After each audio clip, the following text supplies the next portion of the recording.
Hey, thank you all so much for joining another episode of Celeste the Therapist podcast.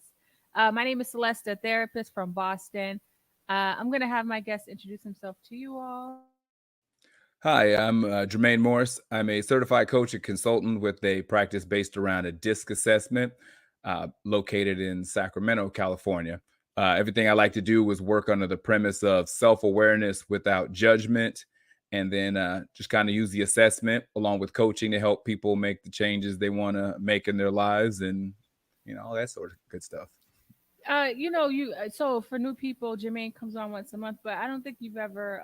I mean, I know you're from Sacramento, but I don't think you ever said that on the podcast, Oh, which is it's very interesting considering that I'm from Boston, and that, as you said earlier, there's a rivalry happening right now. uh, though I'm in Sacramento, I'm a Laker fan. Okay, And so, where the you Lakers sell. at now? Are they home? Actually, I think they're in Cancun right now. I think some of them, I think some of them Lakers in Can. I think LeBron's in Cancun right now. Um, I think they're uh, going. They're going fishing. yes, Jermaine's from Sacramento.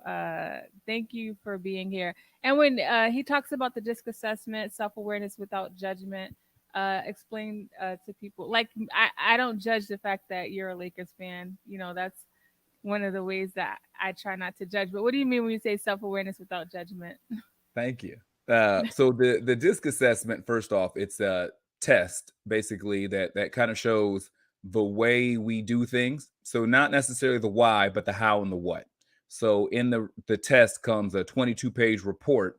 I would say that human beings don't come with owner's manuals. This basically becomes ours, and it shows the most and least effective ways to communicate with us, potential blind spots in behavior, all kinds of things for how we naturally operate, like when things are fine versus are adaptive when we become under stress or under pressure. It's a great diagnostic to kind of look at how we operate and interface with the world. And I do it under the premise of just is. So not through the lens of is this good or is this bad? Is the way I do this right or is it wrong? It's just simply how do I operate? What are the things that I do? How do I interact and how do I respond? I love that. And the reason why this is so important is because, like you said, we don't come with a manual. And also, there's been so many different things that we go through, good, bad, over the years, that has created different habits and thought processes, in the way that we think. And today we're actually going to be talking about like shifting the way you think, something that I talk about all the time. And hopefully our goal today is to kind of break down what that looks like, because we never, even though this segment is like about getting your mind right, but we never want people to look at what we say as something that just is a linear process, or you just do this and that happens. And I think sometimes there's a lot of content out there that sells these like kind of get well quick scheme Yeah. uh, language.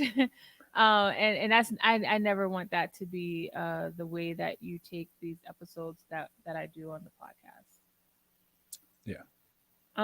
So when I think about shifting the way you think, what are some of the ways you think that, or well, let's start with why is it important to think about this term, like thinking about like how to shift the way you think? Like, I mean, I feel like when you talk about what the DISC assessment does, I think that's a huge part, but I would love to hear kind of your take on why it's important to think about like the way we're thinking, and if it's not working, to shifting it. Yeah, we're on a particular trajectory based upon the information and experiences that we've already had. So the way that we've been taught or what we picked up on our own, coupled with the experiences that we've had, and then the reactions and results that came from those experiences, kind of puts us on a particular path. So everything that we do, what we process, how we experience, it's all done through that lens. So if we're trying to do something different and we're going to take in new information so we can have new experiences, that's going to require a different lens. That's going to require a different path. And so when we're talking about making that shift, it's like, okay, I I don't want to just see, interact, and respond the way I've always done it. I want to do something different. So I'm gonna need to shift how I'm interpreting what's happening to me, so I can shift how I'm going to react or respond to what's happening to me, so I can have a different result than what has previously happened to me. Hmm. And I think that, not think, I mean, I feel like with adults, it's really hard to kind of change a perspective. Because when I think about what we are thinking about and the way that we are, not just experiences, culture plays a role, our family environment, what we've seen on TV, the expectations. We had a really great episode on managing expectations. I think about all of those things wrapped up and really not understanding how they play a role in our thought process. So then here, someone comes with new information. What do you think it takes for people to actually open up and receive new information that may be helpful for them? For some people, it's rock bottom. For for some people, it's just a series of losses and a series of results that are not advantageous to how they want to live. They just been taking a bunch of L's, and they're just like, no more. Like, and so it's just I'm gonna do anything differently. Like, it doesn't even matter. Just get me off this train. For some people, making the shift is they see other people's lives, and it's like, well, why them, not me? You know, what did you do? What are you doing differently? What are your steps? And so then they kind of get information that way. Some people by accident, you just stumbled into something, and all of a sudden you're like, oh, it's greener over here.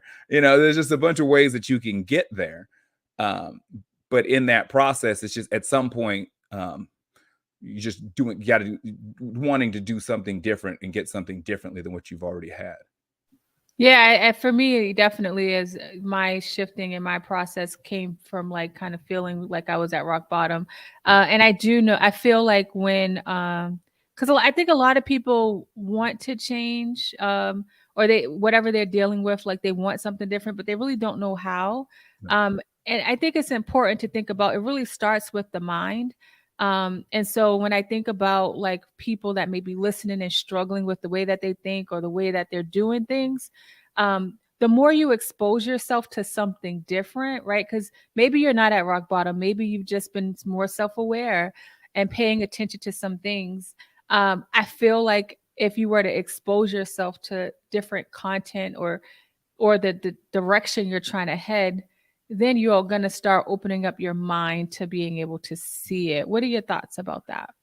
Yeah, I'm a firm believer that information changes situations, and so, and as well as exposure. So as soon the more that we branch out and the more new stuff we take in, the more books we read, or the things we get involved with, programs we watch, podcasts we listen to, people we get around, like we just start seeing, oh, okay, that's, and it may not be I saw this or I read this or I met this person and I want to be like them, who may be, say, 10 steps away from where I am. But because I'm now seeing them, I may move 2 steps in their direction to see where they are. And then those 2 steps away from where I am, I see something else that I do like. So I move 2 steps to the left. And from that position, I didn't keep going, but now I turn a little bit and I see something else, and I'm gonna start moving that direction.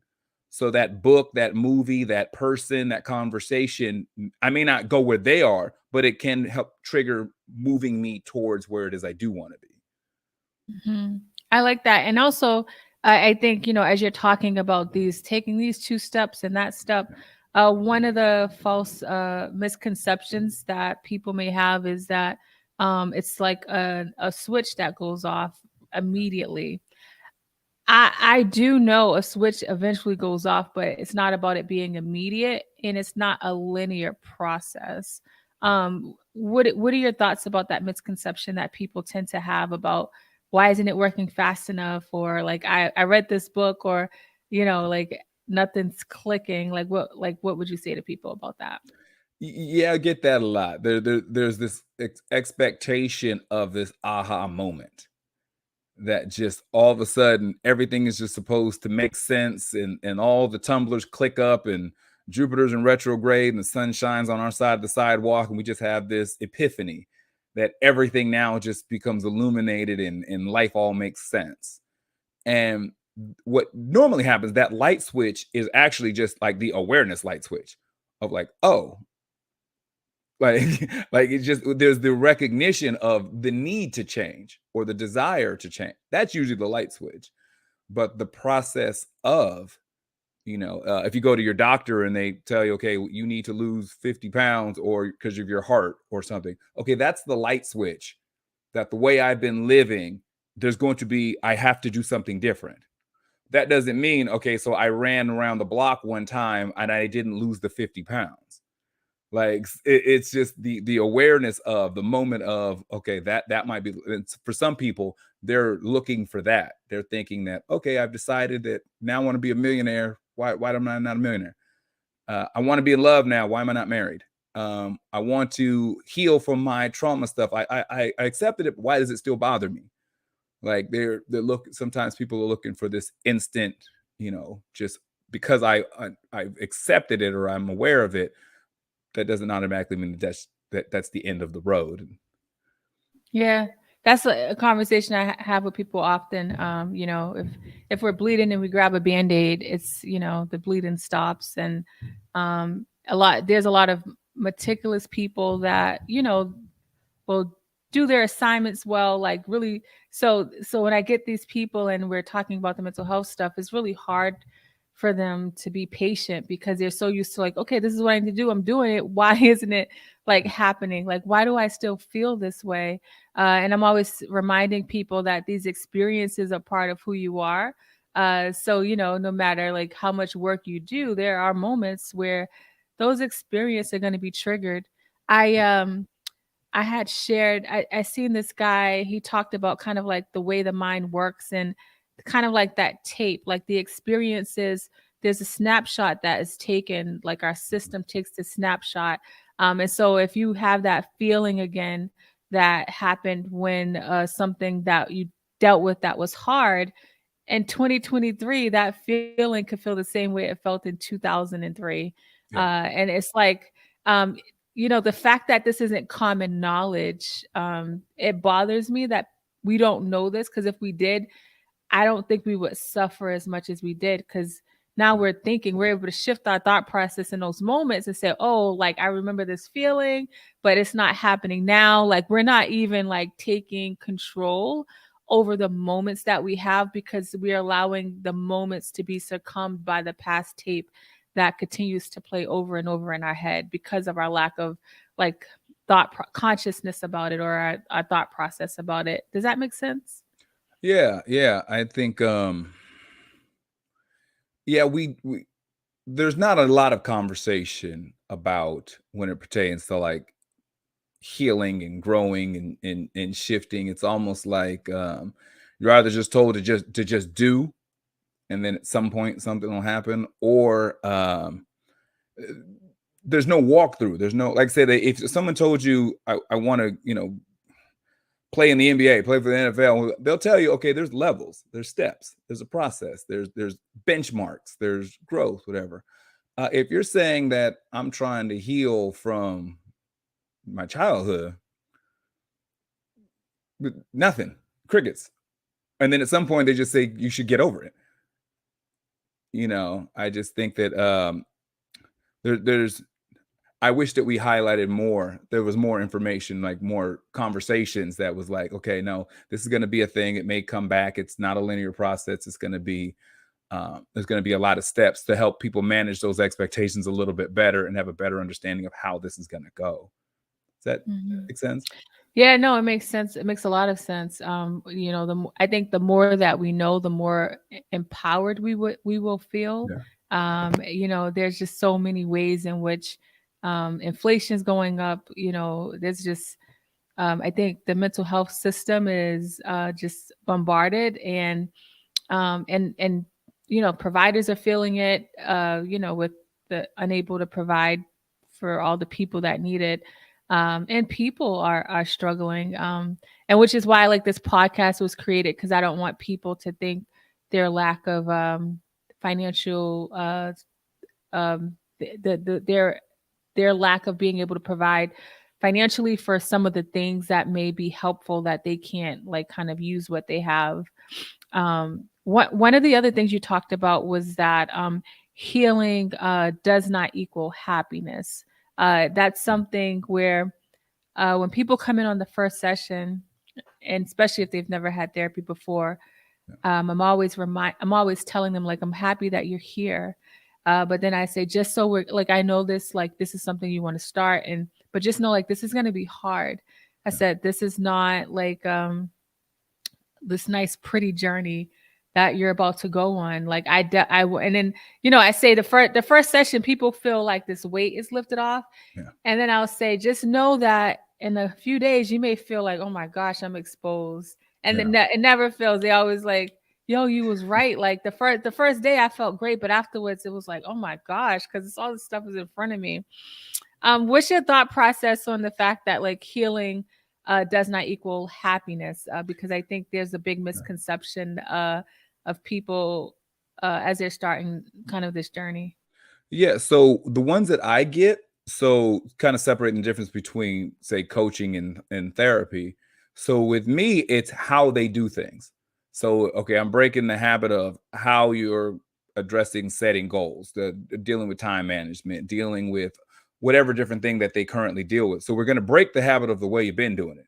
And then there's this like, okay, I see this thing and it's like, my life will be better if I adapt these new things. I'm excited. I think this will be great. My life's going to be amazing once I put in these new, practices. And then they start to put them in, and then you've got new information which is conflicting with old experiences. And there's frustration, there's, confusion, sometimes there's feelings of embarrassment because it's not quite getting it, get mad with ourselves. And then even when it sets and the person makes the changes and they're doing new things, there can be frustration or anger about how they were taught in the first place. Or there can be guilt or remorse of all the missed opportunities based upon the way they used to do things. There's this idea that, okay, if I'm adapting something new or if I'm making changes, then that just automatically means I'm going to be just happy, either through the process or even when we're done. That's not always the case.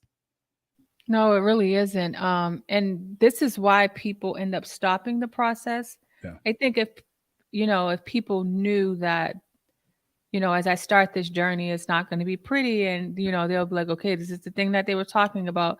But if I'm starting this journey and I'm thinking I'm just supposed to be like healed and like back to, I'm like, I might as well just keep doing the thing I've been doing before because it actually feels harder to do something different than it is, which is crazy. I know, but um, it's harder to try something new than it is to live in the discomfort that you're familiar with. Like, do you find that to be true for Yeah. people as they're initially starting? Yeah. Because if I was sitting on the couch, knocking out, 2 bags of Cheetos and a large pizza every day, I may be uncomfortable when I'm walking up a flight of stairs, or I may be uncomfortable when I walk out to the curb, whatever. But most of my day, I'm fine because I'm not really doing anything, and I'm comfortable. I've set up a life based around the limited effort or movement I'm going to do. Well, then if all of a sudden I get a personal trainer and I go to the gym, now every muscle hurts that I didn't even know I had today. And then you're telling me I got to come back tomorrow. And then I'm going to hurt a bunch of new muscles that I didn't know that Don't hurt. make no sense. And then you're going to tell me to come back tomorrow. And then it's like the first muscles aren't even better yet. And you want me to lift more and run more. And so this process Yeah. of just like, then after a while, it's like, you know what? I was happier on the couch. For real. It's like, man, bump this. Like, I'm going to go back to the Cheetos. At least then I wasn't in pain. Exactly. Yeah. And then, but obviously, what happens if they push through that pain of tell people what happens when they push through that pain of the initial session at the gym. Yeah, and the more you keep going at it, and the more you stick with it, and you can and persevere through that first week or two and all the soreness and stuff, and then you'll feel yourself start to get a little stronger, and you'll feel yourself to Mhm. have a little more wind, and you'll feel yourself a little more flexible, and you feel yourself able to do more. And then you'll start to see, as time goes by, you'll start to see the results of all the pain and all the labor. Yeah. Yeah. It's just that when you're going through the process, it's like, I was fine with these situations or these issues, or at least I could manage them. Hmm. Now I'm feeling anxiety. Now I'm thinking about stuff, so I'm Yeah. angry. Now I'm remembering things, so I'm frustrated. Now I'm Yeah. like, I was better before I even went down this road. Right. And but the reality of it is that if we can keep moving through the process, Yeah. Yeah. that there's going to be some uncomfortableness. And like I say, healing just does not just equal happy. It doesn't mean It that doesn't. while I'm making these changes, while I'm making these adjustments, that I'm have all these aha moments and all these, uh, blissful moments of just like, my chakras are in alignment and I'm feeling good about it. It's not always, rainbows Yeah. going through the process. I'll have people, and it's so interesting because people, self awareness, once they start therapy, I really wish that I can, like, there's a way for me to, like, give everybody therapy at one time. I wish I can duplicate myself, but as we're going through this journey, and they talk about, like, oh my gosh, I'm crying more, or like all of these different things that they've become aware of, or the people in their life that they didn't realize the way their relationships was set up. And so, I'm able to walk them through it. I'm also able to help them see the wins, right? Yeah. Letting them know, like, them tears, they've been clogged up in your system. You can either let them go out, or let them, like, find a way to take up agency in your system, and it kind of bleeds out at any point. Because the Yeah. way we're affected when we don't shift our thought process, and when we are in this kind of like stuck space, we're affected financially, with our spiritual life, with our physical life. Like, it literally can affect all areas. And it's not like, if you eat all this junk or something, you may get diabetes. But with this mental health, it could be anything. It's not like Yeah. one thing. Like, sometimes people don't even realize, like, the connections that's happening to their lack of um doing what's going to help them, like, push forward and persevere. Yeah, definitely. And in more cases, it's not even affected if it affects anything. Usually it's affecting everything. Yeah, that's true. In different ways. Yeah. Yeah. And so when we start thinking about, okay, I want to do something different with my life, or I want different results, or, I'm just looking around and I'm not happy. Like, I'm not fulfilled with what's going on. So Mhm. I'm going to make the conscious decision to go find a coach, go get a therapist, talk to a counselor, to whatever it is Yeah. I'm going to do to start making these shifts and these changes. It's just understanding that you're breaking up concrete. Yeah. It's I kind of liken it to when you go have to get a root canal. Mhm. And so if anybody's ever had that joyous experience, when you go in there to get a root canal, it's you got to get in there and you got to drill through all Ugh, bringing up the bad memories, I know. the infection, the old food, all the stuff that's in there. And Mhm. when you're in that process, it can be painful, it can be scary. You're hearing the drill, it's smelly, it's dirty, it's all this old stuff that's I get been it, down there. Jermaine. But I Dang, mean, but that's the same process for the life stuff. It's like all this yeah, old grimy stuff that's 10 years ago. It's 15 years ago. It's all these different areas of life. And it's like, yep, I got to get through all that and clean mhm, all that out to get on yep, the other side. yeah, And so if you yeah. asked anybody who's had that, well, was a root canal fun? Ah, it wasn't fun. Was it necessary? Yes. Yes, it was. And so those first 3 days back at the gym, were they fun? No. Were they necessary? Yes. Those Yes. first sessions with the therapist, were they fun? Maybe the first conversation, Yeah, but but I've after a couple of sessions, it's gonna be when you start getting through all that stuff, you know. eh, they they be like, "Celeste, you're making me tired. You're making me," like, you feel it. As we're talking about this idea of shifting your thought process, I want to bring up this other idea that kind of can fit this well. I see Mel Gibson. Her name is Gibson. This white lady. I Only might be Mel saying Gibson I Mel know is Lethal Robbins. Weapon. Mel Robbins. I think something like that. Okay. She had Doctor Listen, it was two people. I'm not gonna mess up nobody's names, Okay. because that's all I do is mess up names. But the psychologist, she's, she said, why do you like watching Law and Order at night? Like, why would you want to watch Law and Order? It's full of crime and trauma and all this stuff.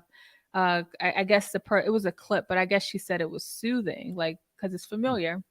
And she brought up the fact that a lot of times people that grow up in chaos are so used to life being on 10 that something like, because I used to grow up, I mean, I used to love unsolved mysteries and these crime shows. Like I would be at night watching them and then afraid to go to sleep. Like who does that? Somebody that's so used to chaos.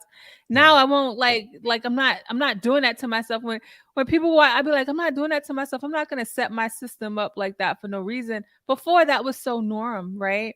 What are your thoughts about people that kind of grow up in like chaos and not understanding? Because we're talking about shifting your thought process, right? Yeah. Not understanding how maybe they are part of bringing chaos into their life. Have you ever had situations where you're working with people around that? All the time. Because calm is quiet and quiet can be uncomfortable. And they said quiet is people, especially relationships. If the relationships doesn't have no drama in it, they They'll look at it as create it. boring. Yeah, they'll go out and create it. If there's not enough going on, you'll so kind of. I ever talk to you about? It's always a story, always a sidebar with me. Ever talk to you in relations about kites and trees? You ever talk about No, kites and trees? no. Okay.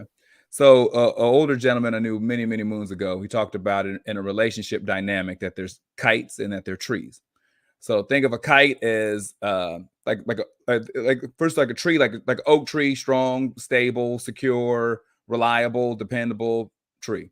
Think of a kite like just somebody holding a kite on a really windy day. It's kind of flying all over the place, whatever. So in a relationship, two trees next to each other can be stable, can reliable, dependable, but not a lot of excitement. Two kites all over the place.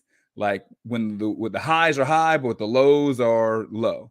You know, ideally that you want to have a kite in a tree. Take the tree, tie the string from the kite around the base of the tree. Kite brings excitement to the tree. Tree brings stability to the kite. This was his explanation. So when you're talking about when things get boring, so for kites, kites need wind. They need something going on for them to be themselves. So sometimes if we're in a situation to where the wind is too calm, you start creating wind to kick up this energy so this kite can fly and be all over the place.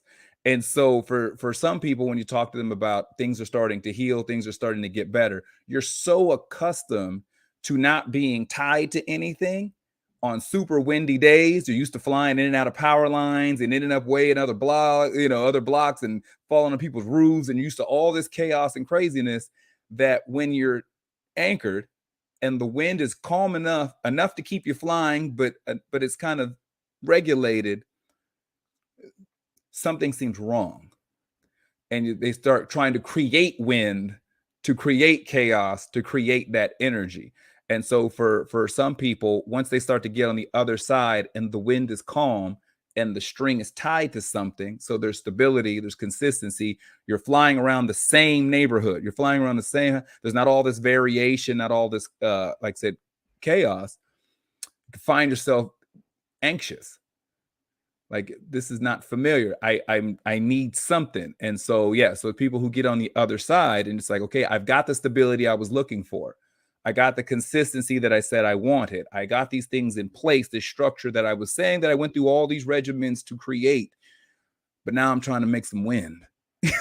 like like I'm used to the wind, so now I'm trying to do things to get me back to where I was at before all those things. Yeah, yeah, and then like you said, the calmness or the peace, like any little piece, can actually bring up anxiety because your system doesn't know what's going on, and the reason your system has stayed in high alert because it's really doing what it's designed to do to protect you, and so like in order for you to like get out of that space, Yeah. thinking about how do I shift my thought process, and be okay with a little discomfort when it happens. It does require, I think, in order to be okay with the discomfort, you got to know like that's what's happening, so you're not Yeah. confused. And I think a lot of people stop their process because they're confused as to why it's not working fast enough, or why does it feel so hard. Like Yeah. it seems like it feels harder than it's supposed to feel because nobody's talking about it. When I think about like as we're moving on and talking about this, I really want to think about like concrete ways that people can actually shift their thought process. One of the things that comes up for me is like really writing down and thinking about what you want your goal to look like, Mm. so that you're clear about the direction that you're heading, Yeah. so that when it gets uncomfortable your goal is in front of you. That's one of the things that I think is really helpful for people as they're going on this journey of like understanding themselves, trying to like do better than what they did yesterday. I'm a big believer on making my today better than my yesterday, not better than Jermaine's, right? This part of shifting your thought process, make sure you're not comparing your journey to anybody else's journey. Yeah. And that's something that I'm constantly like reframing for people, because you don't know what happens when the cameras go off, or Yeah. when the Instagram highlight is done. You don't know what happened after that. But so many times, like we're looking at that as a comparison, and it's not a fair and accurate comparison. But like looking at your goal is one. What are your other thoughts about like people really creating like concrete ways to kind of work on shifting their thought process? So if you're so that first thing, writing down what your goal is, writing down the process of. So like I tried this today. You go back, you start working out. First day, super sore, hurt, my arms hurt, my legs hurt, whatever. Day 2, still sore, whatever. Day 17, I'm not sore anymore. Like giving yourself actual tangible benchmarks to look at, to say, okay, here I can map out my progress, what I was feeling at the time. Uh, Always remembering why you're doing it. So kind of once you start, you know, documenting the process, but documenting why I started this, not necessarily just where I want to be, but why did I decide I wanted to do something differently to in the first place. So we have that constant reminder of when you feel like, man, this ain't worth it, remembering why we started, you know, taking moments of like pausing, I think is important, because that initial, man, I want to give up, man, forget this, I want to quit going back, I don't want to do any more meetings, I don't want to do any more sessions, I don't want to do any more. Just taking a pause, like not just reacting, not just, just kind of, okay, I'm in my feelings right now, I'm getting overwhelmed with emotion, and like I said, there was a reason why I decided I wanted to do this. So let me just not react, not respond, just kind of, like I said, take that kind of pause. I think another one is community. Like I think this idea that we have to do everything alone. Having somebody, whether it be your partner or friend, sibling, group, organization, wherever you find yourself at, of having people that you can kind of talk to and exchange ideas with, and people who've been there before, or who were on that journey with you. I think that can help. Yeah, I like that. I think in before I talk about community, celebrating your wins is huge. Obviously if you're able to work with somebody like a coach or a therapist or anybody, you'll be able to get that mirror, like somebody on the outside being able to remind you. But if you don't have that, Jermaine talked about taking pauses. When you're taking pauses, you can actually pay attention and see the wins that are happening, Yeah. no matter how small they are, because those small wins add up, right? I think a lot of times because we're not at the finish line, there's some people cultural wise, they're not used to celebrating anything small. Like it's like if Yeah. I'm not a doctor or a lawyer, like what am I? And it's like, dang, you gotta wait. I gotta wait that many years to be somebody. Damn, like that sucks. And then by the time they get there, they stay looking for the next thing. So, as you're working on yourself, really thinking about how can I celebrate the wins? Like even if it's just like, you know what, I tried today. right? Yeah. Like, or I created a plan for today. I'm real like that's something that I'm really big on when I'm working with people is having them see that for themselves. And it's so hard for them to wrap their mind around like little wins, when Yeah. especially society doesn't do that either. So I think that's powerful. Your last statement about community, like that's also very powerful. I really think that's the direction that we should be heading as far as like Yeah. with mental health care. Especially given the fact that like the way we do therapy, and people have had some great experiences with therapy, but then people have had so not so great experience. Like that's the reality. Like Yeah. unless if you got money and can pay, like my therapist is mad money, and a lot of people, their insurance that they have, if they get any insurance they can afford, a lot of therapists don't take that insurance. Yeah. And so I really want people to like reframe and shift their thought process about like, I'm not deterring people from therapy, but I'm also letting you know, like, if it's not working, community care is an option. Like, it's Yeah. actually a really great option when you are around people that are going through some of the same things as you. Um, there's like hope that starts to be built. There's that energy that flows. And I have clients that are in different like kind of community spaces. They may see me periodically, but they're really heavily invested in that community space. There's a lot of healing there. Nobody's talk the mainstream is not talking about that piece. Yeah. And that's a very important piece for people that really want to shift their thought process. Process. My first like job was working with people struggling with substance use Yeah. issues, and so I wasn't really familiar with it. But people come in kind of like not so sober in AA, because I would like be, and like they would really be shifting their thought process because they're around all these people that are in a different space. They start to gain hope that nothing about Alcoholic Anonymous is in the mental health is therapy. It's not like related to psychiatry, or it's Yeah. literally a space of people that they've run it themselves that are going through similar things. So I just love that piece about community, because I really want to like make that a highlight when I'm talking on this podcast moving forward, so that people can start to rethink what healing looks like and add that as part of it, because Yeah. America's individualistic. So they're not talking about community at all. That's the big problem. So I a lot of times liken mental and emotional health to like physical health. Like say, if Yep. you go to a gym, there's a bunch of people who are training for everything. Yep. Long distance running, basketball, football, wrestling, yoga, just to get into a certain size outfit, whatever. Like everybody's there for Mhm. different things. And Mhm. if you go, you can talk to people and you may go with a particular plan for why you left the house and went there.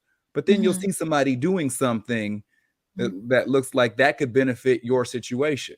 Mhm. And you're like, oh, I didn't know about those types of workouts. I didn't know about that type of Mhm. stretching. I didn't, you may have never been exposed to Pilates. Then you walk past the class and you're like, oh, I think that might be for me. Mhm. Or I might be, but all that stuff comes up in community and conversation where you're like, Mhm. I've had these ideas that I got from wherever. And these are the only workouts I know.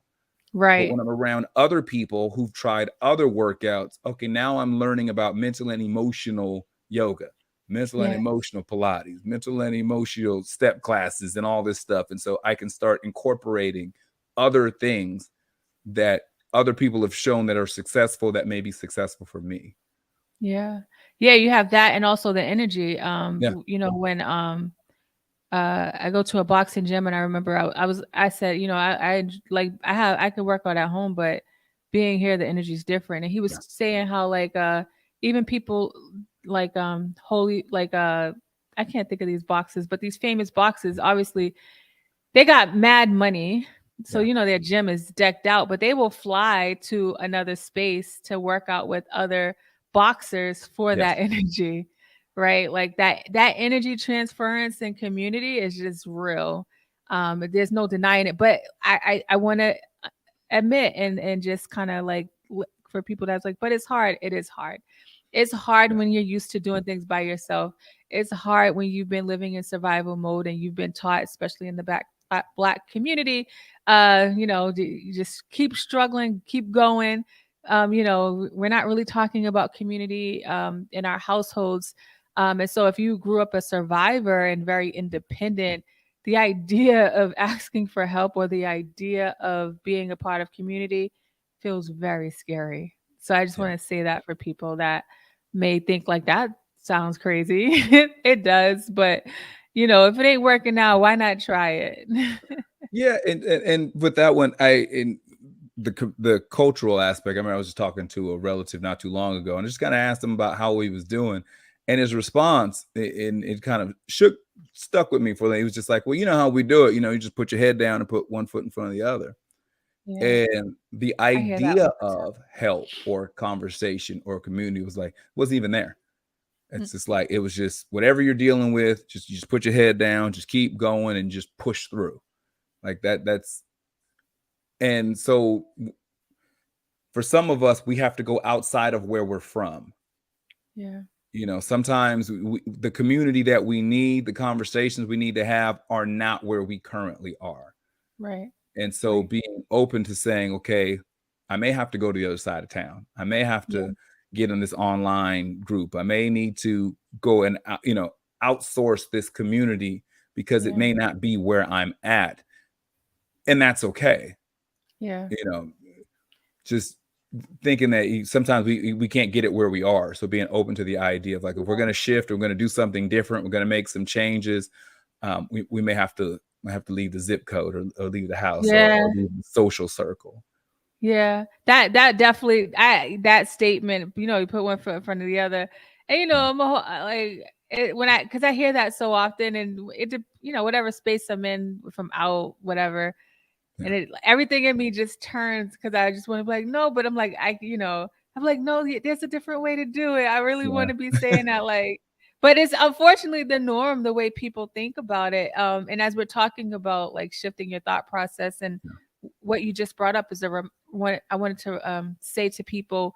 Also, you said you may not be able to go in the same circle. A lot of times you won't be able to yeah, get that shifting in the same circle that you're in, and that's another hard process, a grieving process of like yes, these people that you've been with for most of your life, that you have to step outside of that to find something different, that's going to work for you. And I think a lot of people haven't wrapped their mind around that because they know what they know.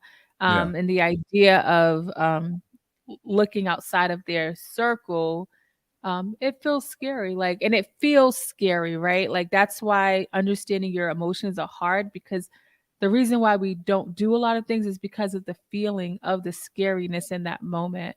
But if we were able to like articulate, I feel scared because of X, Y, and Z, but my goal is to blah, blah, blah, then our mind will start to settle down. If it's just like, no, that feels scary, our mind's like, that's scary, we ain't doing it. The mind is going to protect you and not and help you not do it. yeah. And the two things I would watch for when we start to get to the other side is to not have the judgment for those who didn't take the path with us, Yes, yes. and then not having survivor's remorse Yeah. for those who didn't make the path with us. Mhm. Because sometimes we'll start to feel bad that we are starting to make these changes, and then we'll see the other people who are still going through these struggles and challenges, and then that can hinder our continued growth. Or Yeah. we feel like we've made a couple of steps and now we feel like we've raised up just high enough to look down on the people that we just walked away from. Yeah, yeah. Like So like, don't forget where you were. Don't forget because some people forget where they came from as they yeah, go. Definitely do not judge people that aren't in that space, right? I think that's really important. When I'm talking to people and they're like, yeah, but they're doing, I was like, yeah, but where you were there at one point, right? yeah, And for you to change that, it took you to be aware and to like really make a conscious effort. It takes time to do that. And as you're talking, another way that like as I'm growing, it's like because I didn't want people to think I thought I was better than them, I kind of like try to like yeah, stay under the radar, not like not I don't want to like show my face as I'm building my practice. I don't want to like put my face on the website.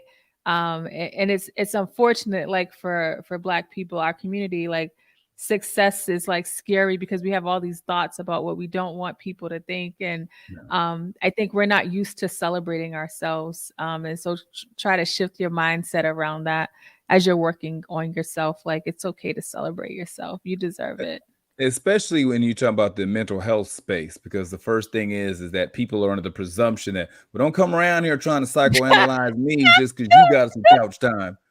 Don't come around here trying to Dr. Phil it. Don't be trying, And you don't really, you don't really be trying to do that. You just really be like, just talking like you talk, like you just like yeah, you got a new language. That's all, you that's it. know. You learn some new words and some terms. Like, man, don't be coming around here with all that.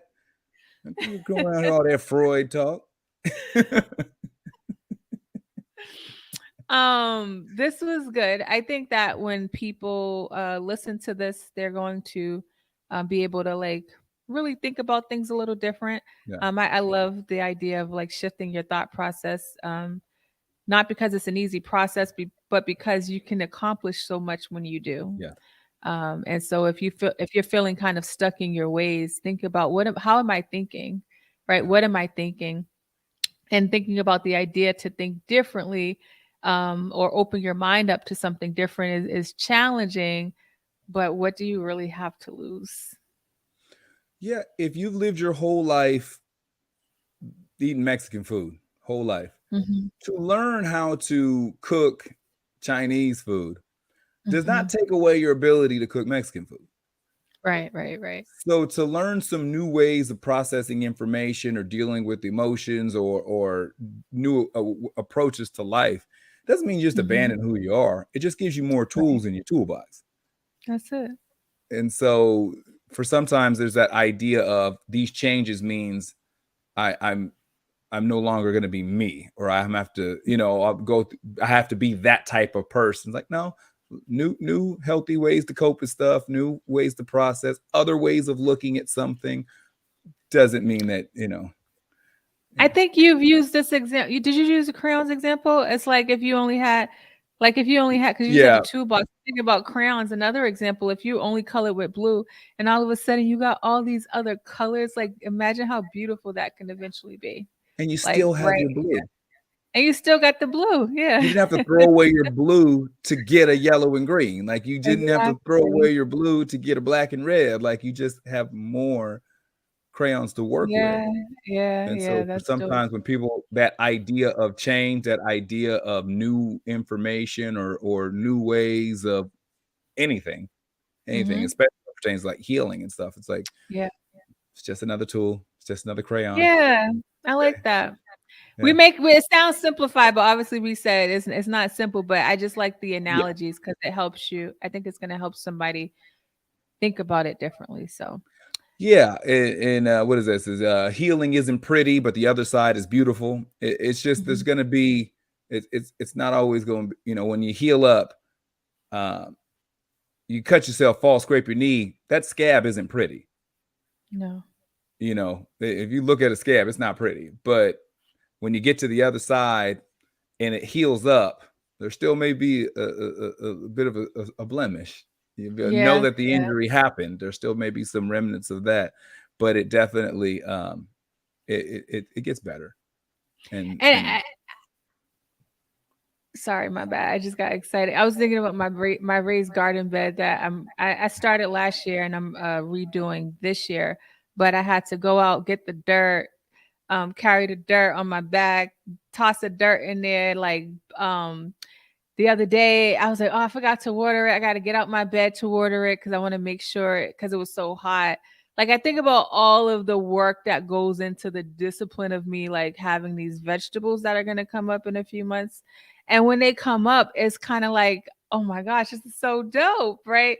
But I had to do some work for that to happen. Like literally, I feel like that's what an example or an analogy on what it looks like. yeah, literally the fruits of your labor. Yeah. Yeah. Tell people how they can reach you if they want to work with you, the website, your social media platforms. Yeah. So mykeystome.com, mykeystome, mykeystome.com. That's the website for information on the assessment, like kind of what it is, the different coaching programs that are offered. You can go to that website and get set up with a consultation so we can talk and go through all the steps of everything that's necessary and can go ahead and get you started. And then all social media platforms are all at J Morris CEO. Jermaine, thank you so much.